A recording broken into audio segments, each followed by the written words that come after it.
Hello बच्चों, आज का जो हमारा टॉपिक है वो है कंटिन्यूअस चार्ज डिस्ट्रीब्यूशन। क्या कहता है ये टॉपिक, सुनो ध्यान से। It is a system in which the charge is uniformly distributed over the conductor and infinite number of charges are closely packed and have minor space between them. मतलब अब तक जो हमने चार्ज पढ़ा था बेटा, क्या पढ़ा था हमने? चार्ज Q1, Q2, Q3 ऐसे डिस्क्रीट मैनर में पढ़ा था। अब कंटिन्यूस चार्ज डिस्ट्रीब्यूशन क्या कहता है? मान लो हमारा एक कंडक्टर है, इस कंडक्टर में हमारे बहुत सारे चार्ज होंगे, इतने सारे चार्ज होंगे कि हम उन्हें देख भी नहीं सकते नेकेड आईज से, हम उसे देखना चाहें तो, समझ रहे हो? तो उस केस में हम क्या बात करेंगे? कंटिन्यूस चार्ज डिस्ट्रीब्यूशन की। मतलब जो चार्ज है वो क्या है, हमारा पूरा डिस्ट्रीब्यूट है इस पूरे सरफेस पे। हम सिंगल चार्ज की बात नहीं करेंगे, मतलब Q1, Q2, Q3 की बात नहीं कर सकते, क्योंकि हम डिस्कस कर रहे हैं कौन से लेवल पे? मैक्रोस्कोपिक लेवल पे डिस्कस करेंगे बेटा। हम जैसे हमने एक रोड को चार्ज दे दिया Q, हमने एक स्फीयर को चार्ज दे दिया, तो उस केस में हम बात करेंगे। क्लियर हुआ इतना अब तक? अब तक जो हमने बात करी थी वो किसके लेवल पे बात करी थी? माइक्रोस्कोपिक लेवल पे। माइक्रोस्कोपिक लेवल मतलब हमने Q1, Q2, Q3 इस तरह की बातें हुई थी। क्लियर हुआ? अब देखो डेफिनेशन से आपको ऑलरेडी समझ में आ जाएगा। It is a system in which charge is uniformly distributed over the conductor. मतलब चार्ज कहाँ डिस्ट्रीब्यूट होता है? यूनिफॉर्मली डिस्ट्रीब्यूट होता है कंडक्टर पे। And infinite number of charges are closely packed. मतलब कंडक्टर के अंदर बहुत सारे इनफाइनाइट नंबर ऑफ चार्जेस होते हैं, वो क्या होते हैं? हमारे क्लोजली पैक होते हैं और have minor space between them. और उनके बीच में कैसा स्पेस होता है बेटा? बहुत माइनर, बहुत कम कम स्पेस होता है।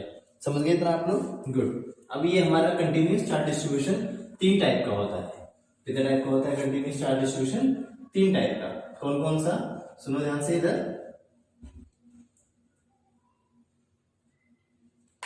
कंटिन्यूस चार्ज डिस्ट्रीब्यूशन हमारा 3 टाइप का होता है।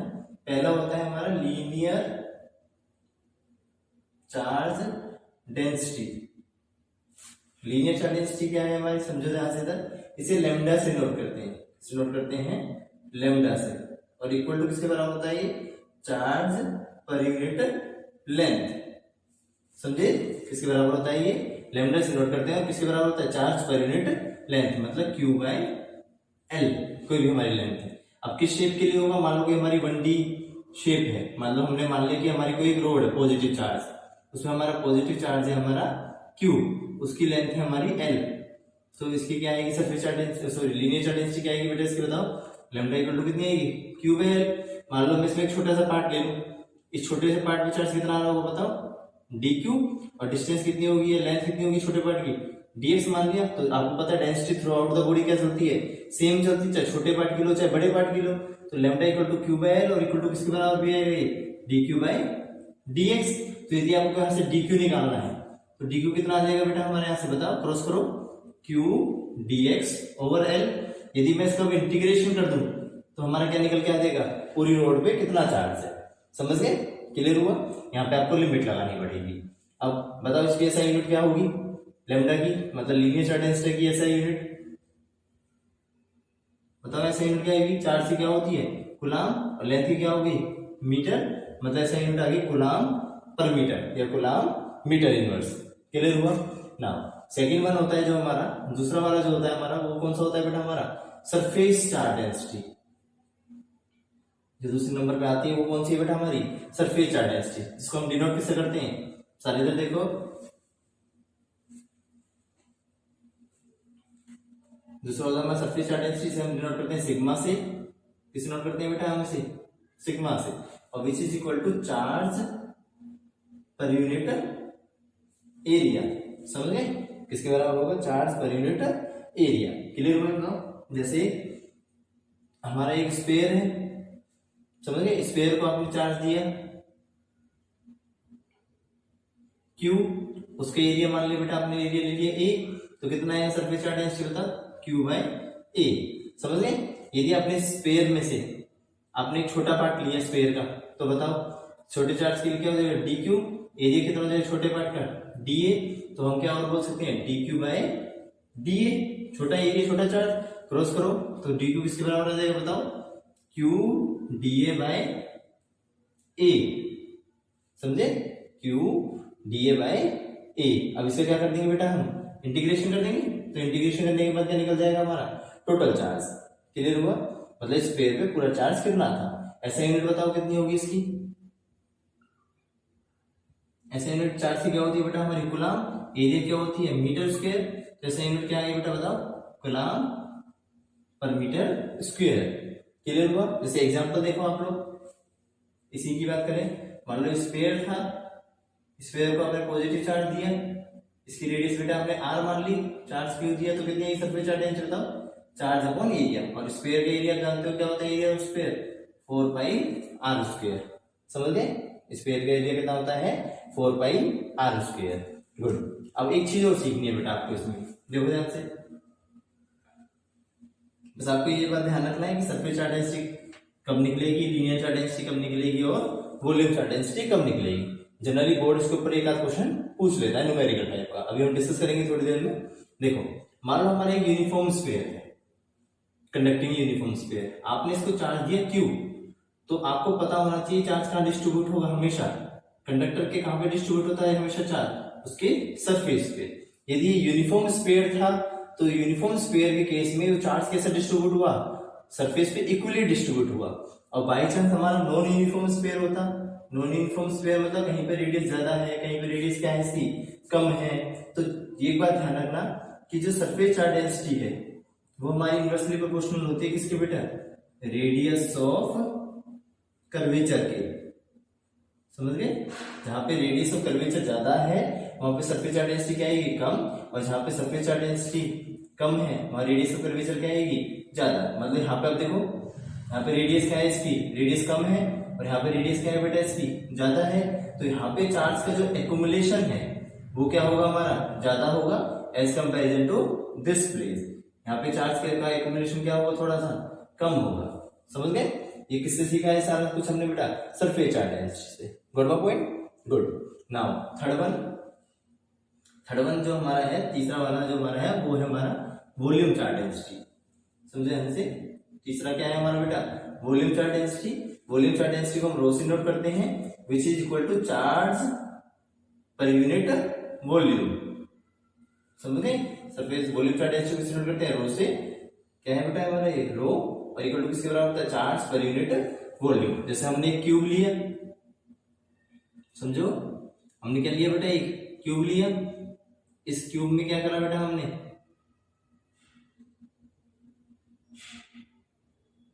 एक चार्ज दिया, तो बताओ इस क्यूब का surface charge density volume charge density क्या निकलेगी, चार्ज अपॉन वॉल्यूम। कोई प्रॉब्लम तो नहीं है। अब इस क्यूब में मान लो मैं एक छोटा सा पार्ट ले लूं, छोटे पार्ट का चार्ज कितना होगा डी क्यू, वॉल्यूम कितना होगा छोटे पार्ट का डीवी, तो कितना आ जाएगा हमारा बताओ डी क्यू बाय डीवी। यहां से मेरे को डी क्यू निकालना है तो कितना आएगा बोलो, सेम वही प्रोसीजर जैसे तो हमने करा है क्यू डीवी बाय डीवी। अब क्या कर देंगे, इसका इंटीग्रेशन कर देंगे तो टोटल चार्ज निकल जाएगा। क्लियर हुआ? ऐसा यूनिट बताओ क्या होगी बेटा इसकी, ऐसा यूनिट चार्ज की क्या होती है कूलम, और वॉल्यूम की क्या होती है मीटर क्यूब। तो क्या आ गया इसका unit, coulomb per metre cube. समझ गए ना आप लोग, कंफर्म? तो ये चीजें आप तीनों आपको आनी चाहिए, linear charge density, surface charge density और वॉल्यूम चार्ज डेंसिटी। अब इनको कैसे कैसे अप्लाई करना है, कैसे कैसे काम करना है, तो उसको देखो बोर्ड पे ध्यान से। अब जो हम निकालेंगे नेक्स्ट, काफी अच्छा टॉपिक कराएंगे, देखिए ध्यान से। इलाहाबाद पढ़ रहे हैं बेटा हम। Next topic electric field intensity at N axial point of a charged ring. एक रिंग है, चार्ज रिंग है, उसके एक्सियल पॉइंट पे इलेक्ट्रिक फील्ड इंटेंसिटी निकालेंगे। ठीक है? ये बोर्ड ने कम से कम 2 से 3 बार ये वाला एक्सप्रेशन बोर्ड ने पूछा हुआ है, सारे ध्यान से समझेंगे, बिल्कुल कंसंट्रेशन से बोर्ड पे लगाते हुए। देखो मान लो एक हमारी रिंग है बेटा, समझ गए, ध्यान समझना। एक हमारी क्या है, एक रिंग है, इस रिंग की रेडियस ले ली बेटा आपने आर, कैपिटल आर। इस रिंग पे चार्ज मान लिया आपने plus Q, which is uniformly distributed through out the ring. कितना चार्ज मान लिया इस रिंग पे बेटा आपने, क्यू। समझ गए? अब आपको ये ओ पॉइंट मान लो, सेंटर पॉइंट। आपको इलेक्ट्रिक फील्ड इंटेंसिटी कहां निकालनी है, इसके एक्सियल पॉइंट पे। एक्सियल पॉइंट मतलब इसके सामने कहीं पी पॉइंट पे, जो कितना डिस्टेंस पे बेटा, एक्स डिस्टेंस पे। समझ गए? अब कैसे निकालेंगे सर, इलेक्ट्रिक फील्ड का फॉर्मूला तो आप पता है आपको, क्या होता है इलेक्ट्रिक फील्ड का फॉर्मूला, के क्यू बाय आर स्क्वायर। पर अब ये तो यूनिफॉर्मली रिंग है, अब कैसे निकाला जाएगा, तो देखो इस केस में हम क्या करेंगे, इस रिंग पे एक छोटा सा पार्ट कंसीडर करेंगे। क्या कंसीडर करेंगे, इस रिंग पे एक छोटा सा पार्ट कंसीडर करेंगे। उस पार्ट को फिर हम कितना चार्ज मान लेंगे उस पार्ट पे बेटा, dq, और कितनी लेंथ मान लेंगे उस पार्ट की, dl। तो देखो इस छोटे से पार्ट से इस p पॉइंट पे, इस छोटे से पार्ट से p पॉइंट पे इलेक्ट्रिक फील्ड कितनी होगी, de, समझ गए? कितने एंगल पे होगी बेटा, ये थीटा एंगल पे है। अब बताओ इसके कितने कंपोनेंट होंगे, दो। एक कहाँ होगा बताओ, एक्स एक्सिस में, और एक कहाँ होगा हमारा, वाई एक्सिस में। एंगल के साथ वाला ये वाला बताओ, एंगल आ जाएगा थीटा, तो एंगल के साथ वाला क्या आता है हमारा, कोस थीटा, ये आएगा डी कोस थीटा। ये वाला कितना आ जाएगा बेटा हमारा, D sine theta. Got it? ऐसी सिमेट्री की वजह से एक एलिमेंट आप नीचे भी मान लो, डी क्यू का ही वही सेम। तो बताओ इसे ज्वाइन करा तो कहाँ जाएगी फील्ड इसकी फील्ड इधर जा रही होगी। डी कितने एंगल पे होगी, ये भी बेटा हमारे थीटा एंगल पे होगी, क्योंकि ये सिमेट्री की वजह से एंगल पे कितना होगा, थीटा। इसके भी दो कंपोनेंट बनेंगे, एक परपेंडिकुलर कंपोनेंट और एक एक्सियल कंपोनेंट। ये वाला कितना आएगा बेटा बताओ, डी साइन थीटा, और एक्सियल वाला कितना आ जाएगा, डी कोस थीटा ही आ जाएगा। समझ गए इतना आप लोग? एक्सियल वाला कितना आ जाएगा, डी कोस थीटा ही। अब ये दूरी बताओ कितनी मान ली बेटा हमने, ये वाली डिस्टेंस कितनी मान ली हमने बताओ, ये हमने स्मॉल आर मान ली, और किसके बराबर होगी, पाइथागोरस। आर और एक्स में लगाए तो पाइथागोरस थ्योरम, तो कितनी आएगी, R square plus x square के बराबर। तो देखिए अब डी साइन थीटा को कैंसिल कर दिया क्योंकि इक्विवेलेंट अपोजिट है। अब तो net electric field P point पे कितनी बचेगी बताओ, कितनी मिलेगी, स्मॉल एलिमेंट की वजह से बताओ, the electric field at point P due to small element of ring is, कितनी है ये छोटे एलिमेंट की वजह से रिंग के, बताओ क्या होता है इलेक्ट्रिक फील्ड का फॉर्मूला, बोलिए, के क्यू बाय आर स्क्वायर। तो छोटे एलिमेंट की वजह से कितनी है बेटा, के डी क्यू बाय कितने रूपये, R, K D Q by R square, और के डी क्यू आर की वैल्यू कितनी बेटा, under R square plus x square. एक स्क्वायर भी है तो कैंसिल आउट हो जाएगा, कितना आ जाएगा, R square plus S square. Clear हो इतना? But the net electric field is, कितनी है बेटा net electric field, sine sine को तो कैंसिल कर दिया था, कितनी बची net electric field, D cos theta. समझो ध्यान से। तो जो नेट इलेक्ट्रिक फील्ड बची हमारी, वो कितनी बची बेटा हमारी net electric field, D cos theta. कोई दिक्कत तो नहीं।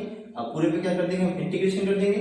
अब डी की वैल्यू, इसे इक्वेशन नंबर फर्स्ट मान लो, फ्रॉम इक्वेशन फर्स्ट डी की वैल्यू कितनी आएगी बताओ, कि D Q over R square plus x square into में कितना है बेटा हमारा, कोस थीटा। क्लियर हुआ इतना आपको, कंफर्म। इसे इक्वेशन नंबर मान लो सेकेंड। अब बताओ इसमें लीनियर चार्ज डेंसिटी निकलेगी, सरफेस चार्ज डेंसिटी निकलेगी, या फिर वॉल्यूम चार्ज डेंसिटी निकलेगी। अब रिंग क्या है बताओ, रिंग में क्या है, चार्ज अंदर तो नहीं होता सरफेस पे, कहाँ होता है चार्ज, उसकी आउटर वॉल पे आया हुआ है, मतलब लीनियर चार्ज डेंसिटी। तो बताओ लीनियर चार्ज डेंसिटी लैम्डा से नोट करते हैं, किसके बराबर होता है, charge per unit length. Length कितनी होगी रिंग की सर्कमफ्रेंस की, बताओ रिंग की सर्कमफ्रेंस लेंथ बताओ, 2 पाई आर। हमें छोटे पार्ट के लिए निकालना है तो डी क्यू, और छोटे पार्ट की लेंथ कितनी है बेटा हमारी, डीएल। यहाँ से डी क्यू निकालो कितना आ जाएगा बताओ, तो डी क्यू किसके बराबर रहेगा, क्यू डीएल अपॉन में 2 पाई आर। समझ गए? इस डी क्यू की वैल्यू उठा के कहां पुट कर देंगे हम, सेकेंड इक्वेशन में। कहां पुट कर देंगे, सेकेंड में। पुट द वैल्यू ऑफ, ध्यान समझिए इधर, put the value of D Q in equation number second. तो कितना आएगा बताओ, इंटीग्रेशन के डी क्यू की जगह कितना देगा बेटा हमारा, Q upon 2 pi R DL into में कितना है बेटा हमारा, कोस थीटा। अभी अपॉन में क्या है, R square plus x square. समझ गए इतना? अब आगे देखो, अब जो इसमें लिमिट बताओ, लिमिट क्या क्या लगेगी। अब डीएल की लिमिट लगानी है एलिमेंट की। अब रिंग पे एलिमेंट कैसे माना था बेटा हमने, एक छोटा एलिमेंट यहाँ रिंग पे माना था, तो डीएल मतलब पूरी रिंग की लेंथ। पूरी रिंग की लेंथ आप जानते हो कितनी होती है, 0 से 2 पाई आर लिमिट लगा दी हमने। क्लियर हुआ इतना? आगे देखो, कंसंट्रेशन समझिए इधर, k q by 2 pi r cos theta upon में are square plus x square बाहर आ गया, अंदर कितना बचा 0 से 2 पाई आर डीएल। तो बताओ डीएल का इंटीग्रेशन कितना आया, बोलो डीएल का इंटीग्रेशन कितना आएगा, R square plus x square cos theta, DL का इंटीग्रेशन कितना आएगा एल, लिमिट कितनी लगी 0 से 2 पाई आर। अब एक बार क्या रखोगे अपर लिमिट और एक बार कौन सी लिमिट रखोगे, लोअर लिमिट रखो बेटा, k Q cos theta upon में 2 pi are square plus x square, यहाँ कितनी आएगी बेटा 2 पाई आर माइनस 0। तो बताओ एक बार अपर लिमिट रख दी और एक बार कौन सी लिमिट रख दी, लोअर लिमिट। सोल्व करो से कितना आएगा, K Q upon 2 pi are square plus x square cos theta, यहाँ कितना आ गया बेटा 2 पाई आर, 2 पाई आर ने 2 पाई आर कैंसिल कर दिया, तो नेट इलेक्ट्रिक फील्ड कितनी आएगी बताओ, K Q cos theta upon में are square plus x square. समझ गए इतना। अब कोस थीटा की वैल्यू देखो फ्रॉम फिगर, कहां से बात करेंगे बेटा, अब हम फिगर से बात करेंगे, फ्रॉम फिगर से बताओ, फिगर थी ये बेटा हमारी, बताइए दूरी कितनी थी आर, ये कितनी थी कैपिटल आर, ये पॉइंट कितना था एक्स, ये कितना था एंगल थीटा। तो कोस थीटा बताओ कितना आएगा, कोस क्या होता है बेस अपॉन हाइपोटेन्यूज, तो बेस कितना है बेटा हमारा एक्स, हाइपोटेन्यूज कितना है आर, तो एक्स अपॉन आर, और आर की वैल्यू कितनी थी बेटा हमारी under root R square plus x square, then कितना आएगा बताओ, ई इक्वल टू किसके बराबर आ जाएगा, K Q over R square plus x square, cos theta कितना गया X upon under root R square plus x square. Is that clear, और करो आगे बताओ, नेक्स्ट स्टेप बताओ, नेक्स्ट स्टेप क्या होगा, E equal to K Q X over, ये पावर 1, ये रूट बेटा कितना हो गया total power 3/2, R square plus x square power 3/2, ये क्या आ गया बेटा, the net electric field at N axial point of the ring या ऑफ द चार्ज्ड रिंग, समझ गए बेटा। यदि मैं बात करूं सेंटर पे, at centre of the ring, तो बताओ रिंग के सेंटर पे बात करूं तो एक्स कितना हो जाएगा 0, तो डेट मींस कितना आंसर आ जाएगा बताओ, सेंटर पे यहाँ पे एक्स की वैल्यू 0 रखो तो कितना बन जाएगा 0, मतलब रिंग के सेंटर पे नेट इलेक्ट्रिक फील्ड, रिंग है हमारी, रिंग के सेंटर पे कितनी इलेक्ट्रिक फील्ड होती है बेटा हमारी 0 होती है। क्लियर हुआ, कंफर्म, गुड। अब आती है कि find the condition at which the electric field is maximum, वो कंडीशन बतानी है जहां पे इलेक्ट्रिक फील्ड क्या हो बेटा हमारी मैक्सिमम हो, और उस मैक्सिमम इलेक्ट्रिक फील्ड की वैल्यू कितनी है, समझे। नाउ क्या पता लगाना है, सारे इधर देखो, अब हमें पता करना है condition for maximum electric field, समझ गए, condition for maximum electric field, कि ऐसी कौन सी कंडीशन है, किस कंडीशन पे इलेक्ट्रिक फील्ड की वैल्यू क्या होगी मैक्सिमम। तो आपको पता है किसी चीज को मैक्सिमम या मिनिमम करना हो तो उसका क्या करेंगे, डिफरेंशिएशन करेंगे और इक्वल टू किसके बराबर रख देंगे बेटा 0 के बराबर। तो यहाँ पे मतलब हम ई का डिफरेंशिएशन करेंगे किसके रिस्पेक्ट में, एक्स के रिस्पेक्ट में, और उसके किसके बराबर रख देंगे 0 के। यहाँ से हमारे पास पोजीशन मिल जाएगी जिस पोजीशन पे इलेक्ट्रिक फील्ड की वैल्यू क्या होगी मैक्सिमम होगी, समझे। तो देखिए ध्यान से, ई की वैल्यू रखो बेटा, ई की वैल्यू जैसे हमने ट्राई करी थी के क्यू एक्स ओवर, बोलो R square plus x square की पावर कितनी थी बेटा 3/2 इक्वल टू किसके बराबर आया 0।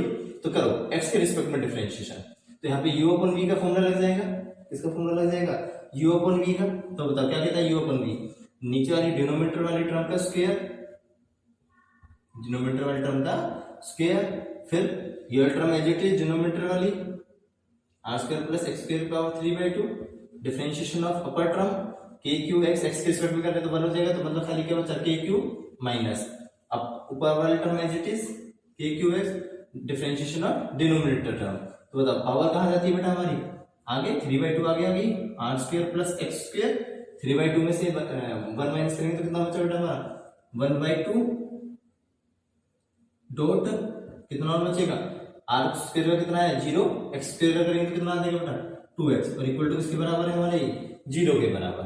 समझ गए, इक्वल टू किसके बराबर है बेटा हमारा ये सारे टर्म 0 के बराबर। नेक्स्ट स्टेप बताओ खुद ही सोच के, ये टर्म इधर जाके 0 की 0 होगी, तो मतलब हमारे पास बचा R square plus x square की power 3/2 K Q minus K Q X 3/2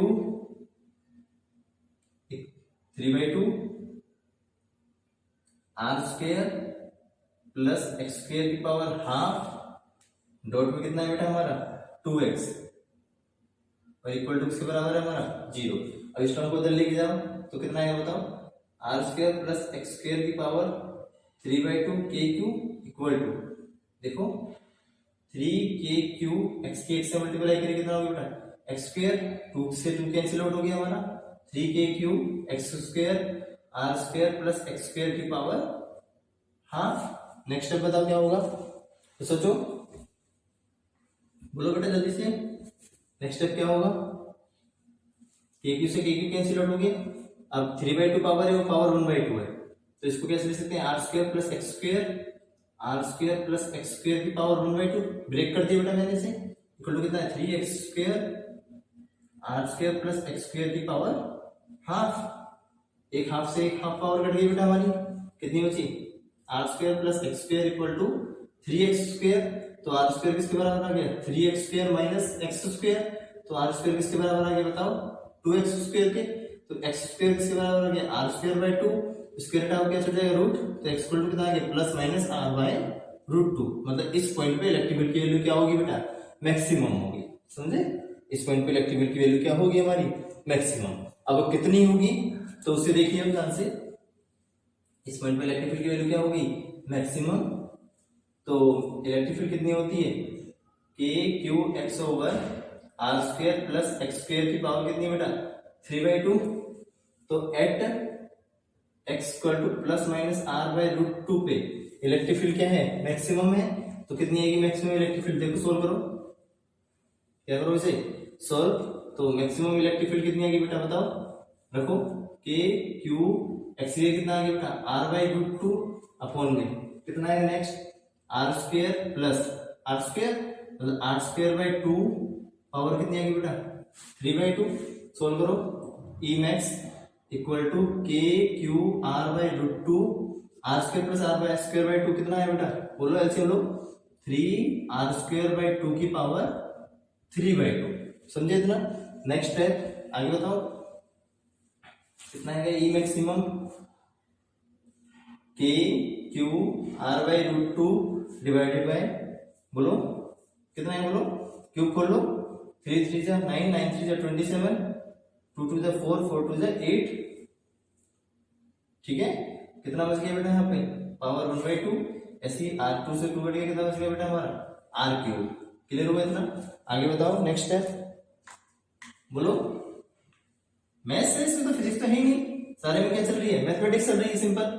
E max equal to कितना आ गया बोलो के क्यू आर बाय √2, इसका करो 27 का रूट 3√3 और 8 का करो कितना आएगा 4 2 2√2 और आर क्यूब, देखो ध्यान से नेक्स्ट स्टेप क्या होगा, एक आर में एक आर काट दिया तो आर स्क्वायर हो गया, √2 से √2 कैंसिल आउट हो गया, कितना बचा बताओ हमारे पास मैक्सिमम फील्ड कितना बचा बेटा बताओ, ये 2 कहां से रहेगा ऊपर, तो मैक्सिमम फील्ड आ गई के क्यू 2 भी आ गया अपॉन में 3√3 आर स्क्वायर, ये किसकी वैल्यू आ गई maximum electric field of the ring, समझ गए एट किस पॉइंट पे x equal to plus minus R by √2 पे, समझ गए। और सेंटर पे कितनी आई थी इलेक्ट्रिक फील्ड हमारी रिंग के 0 आई थी, is that clear all of you good. अब समझो इसका एक इसका ग्राफ देखते हैं, क्या देखते हैं इसका वेरिएशन, ध्यान समझना बेटा, इसका क्या देखते हैं हम ग्राफ, तो देखो इसका ग्राफ देखा जाए यहाँ पे हमने लिया E और यहाँ ले रहे हैं बेटा हम डिस्टेंस, तो कैसे बनेगा बताओ, मैक्सिमम कब आई थी इसकी वैल्यू r बाय √2 पे और एक बार माइनस r बाय √2 पे, कितनी मैक्सिमम वैल्यू आई थी बताओ, अभी निकाली थी बेटा हमने, कितनी मैक्सिमम वैल्यू आई थी बताओ बोलो, कितनी मैक्सिमम वैल्यू आई थी रिंग की बोलो बोलो बोलो जल्दी बोलो, भूल गए? 2√2 बोलो, गुड, सही बोला आपने। 2k³ बाय 3√3r², ये थी क्या? नहीं सर, क्या थी? 2k³/3√3r²। वेरी गुड बेटा, मतलब मैक्सिमम फील्ड की वैल्यू है और सेंटर पे कितनी आ रही थी? 0, मतलब इस पॉइंट पे इलेक्ट्रिक फील्ड की वैल्यू क्या है बेटा हमारी? मैक्सिमम। तो डेट मीन्स इस तरीके का ग्राफ बना, समझ गए? इधर पॉजिटिव एक्सिस में। सेम ऐसे कहां जाएगा बेटा हमारा? नेगेटिव एक्सिस में। इसकी यहाँ पे कितनी वैल्यू होगी बताओ? इस पॉइंट पे कितनी वैल्यू होगी? वही सेम वैल्यू होगी, 2k³/3√3r²। Got it? समझ गए यहां तक आप लोग? गुड। यदि हम बात करें खाली मैग्नीट्यूड की बात करते, किसकी बात करते? खाली मैग्नीट्यूड ऑफ इलेक्ट्रिक फील्ड की, तो उस केस में क्या होता ग्राफ हमारा? दोनों ग्राफ हमारे नेगेटिव में कोई नहीं जाता, सारे ग्राफ कहां आते बेटा हमारे? पॉजिटिव डायरेक्शन में। समझ गए? क्योंकि हमारे नेगेटिव में बात ही नहीं कर रहे हैं, हम किसकी बात कर रहे हैं? मैग्नीट्यूड की। समझ गए? दोनों के पीक क्या आते बेटा हमारे? सेम आते, एक ही पॉइंट पे। क्लियर हुआ इतना आप लोगों को? गुड। तो ये कितना आ गया? वही सेम आंसर आ गया, 2k³/3√3r²। समझ गए आप लोग? Very good. नाउ अब हम जो नेक्स्ट टॉपिक करने जा रहे हैं वो करेंगे हम electric field intensity due to an arc, किसी भी आर्क की वजह से। देखो ध्यान से बेटा,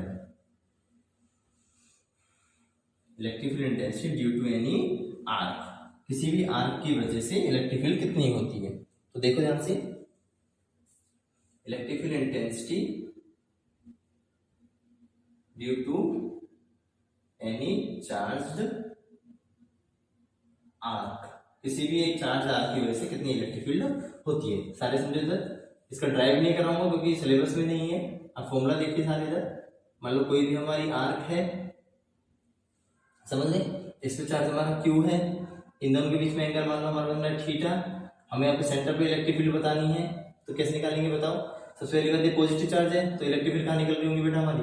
इधर की साइड होगी, और उसकी वैल्यू क्या होगी? फॉर्मूला आपको याद होना चाहिए, क्या होता है? 2, बोलो बोलो, क्या होता है?